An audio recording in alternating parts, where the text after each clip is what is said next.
Hi, అందరికీ నమస్కారం. నిన్న కొత్తగూడెం మున్సిపాలిటీలో పాలకవర్గ సమావేశం జరిగింది.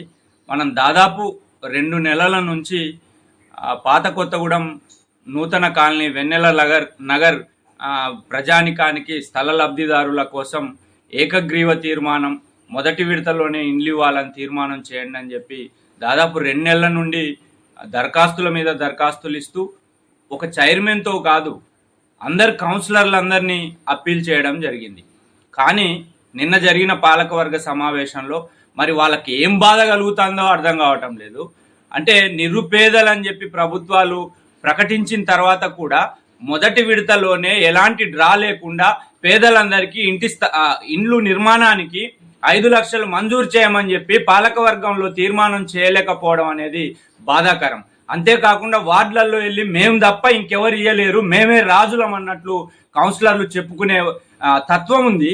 మరి అలాంటి కౌన్సిలర్లు ఎందుకు నిన్న పాలకవర్గం సమావేశంలో తీర్మానం చేయలేదని చెప్పి ప్రశ్నిస్తా ఉన్నాం.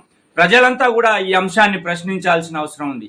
అంతేకాకుండా ఆ పాలకవర్గ సమావేశంలో ఏమైనా పెద్ద పెద్ద తీర్మానాలు చేశారా అంటే కాదు.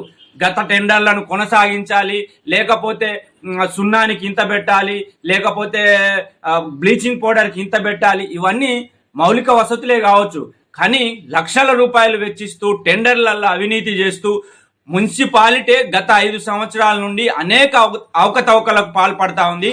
పాలక వర్గానికి దమ్ముంటే మీరు ఈ 5 ఏళ్లు చేసిన ప్రతి ఒక్క పనికి ప్రజలకు మొత్తం వివరించి చెప్పండి. మీరు ఎంత ఖర్చు పెట్టారు, ఏ వార్డులో ఎంత ఖర్చు పెట్టారు, ఏ సమావేశంలో ఏ తీర్మానాలు చేశారో ఆ తీర్మానాలలో నిజంగా అవి ప్రజల సౌకర్యాల కోసం చేశారా, లేకపోతే కాంట్రాక్టులను మోయడానికి చేశారా అనేది మరి మీరు దమ్ముంటే ప్రకటించండి, ప్రజలకు వివరించండి అని చెప్పి ఈ సందర్భంగా సవాల్ చేస్తా ఉన్నా.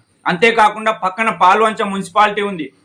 కోళ్ల వ్యర్థాలు, మేకల వ్యర్థాలు, ఇవన్నిటికీ లక్షల రూపాయల ఆదాయం వస్తూ ఉంది. అక్కడ ఎలాంటి పాలక వర్గం లేదు. అక్కడ ఏ పాలక వర్గం లేకపోయినా లక్షల రూపాయలు వ్యర్థాలకే వస్తూ ఉంటే ఇక్కడ సంత టెండర్లో రూపాయి రాదు, ఇక్కడ కబేలాల టెండర్లో రూపాయి రాదు, ఇక్కడ అసలు కోళ్ళ వ్యర్థాలన్నీ ఎటుపోతా ఉన్నాయో తెలియదు. అంతేకాకుండా గతంలో మున్సిపాలిటీకి లక్షల రూపాయలు ఎగ్గొట్టిన టెండర్దారులను మరి నోటీసులు ఇచ్చి ఆ డబ్బుల్ని రీకవరీ చేసే ఆలోచన చేయట్లేదు.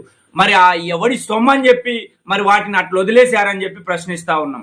అంటే యావత్ మొత్తం పాలక వర్గం మొత్తం ఏకగ్రీవంగా కలిసి కొత్తగూడాన్ని దోచేస్తున్నారని చెప్పి కొత్తగూడెం మున్సిపాలిటీగా తెలియజేస్తా ఉన్నాం. దీని మీద ప్రతి ఒక్క కొత్తగూడెం మున్సిపాలిటీ పౌరుడు కౌన్సిలర్లను ప్రశ్నించండి, పాలక వర్గాన్ని ప్రశ్నించండి అని చెప్పి డిమాండ్ చేస్తా ఉన్నాం. ఖచ్చితంగా పాలక వర్గం యొక్క నిర్లక్ష్యానికి వ్యతిరేకంగా త్వరలో చలో మున్సిపాలిటీ పాలక వర్గాన్ని ప్రశ్నిస్తామనే కార్యక్రమం త్వరలో ఖచ్చితంగా చేపడతాం.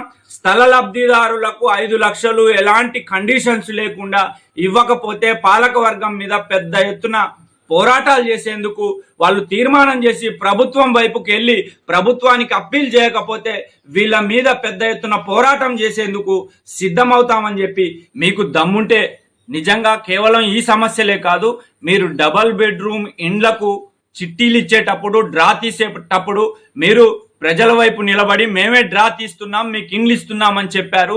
మరి అది ఏ చట్టం ప్రకారం, ఏ రైట్ ప్రకారం మీరు వాళ్ళకు చేతి రాతతో చిట్టీలు ఇచ్చారని చెప్పి మేము ప్రశ్నిస్తా ఉన్నాం. మరి వారికి ఏ రకంగా మీరు లబ్ధి చేస్తారని చెప్పి మిమ్మల్ని మేము అడుగుతా ఉన్నాం. మీరు నిజంగా నిజాయితీ పరులైతే ఆ లబ్ధిదారులకు ఎలా న్యాయం చేయగలుగుతారో దమ్ముంటే ప్రకటించండి అని చెప్పి సవాల్ చేస్తా ఉన్నాం. మీ ఆగడాలు, మీ దోపిడీకి వ్యతిరేకంగా ఖచ్చితంగా మున్సిపాలిటీ పాలక వర్గాన్ని ప్రశ్నించే వైపుకు భవిష్యత్తు కొత్తగూడెం మున్సిపాలిటీ కార్యక్రమాలు ఉంటాయని చెప్పి ఈ సందర్భంగా హెచ్చరిస్తా ఉన్నాం. మీకు